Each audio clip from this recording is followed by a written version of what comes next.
ये मस्जिद है किबलतुलैन, दो किबलों वाली मस्जिद।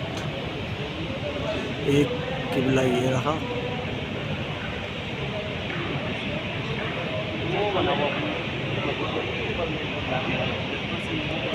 दूसरा किबला ये रहा।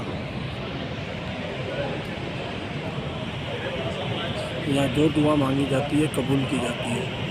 आप सबसे तो यही कहूँगा कि अल्लाह पाक से इसको देखकर दुआ करो कि अल्लाह पाक तुम्हारी दुआओं को भी कबूल करे, और सब अपने लिए दुआ करो अल्लाह पाक आप लोगों को सबको इस मकाम पे लाए, मेरा अल्लाह सबको लाए। ये रहा किबला, दूसरा किबला जो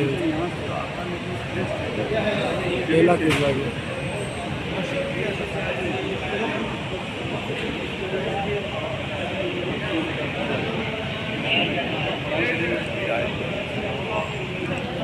जो तो कुरान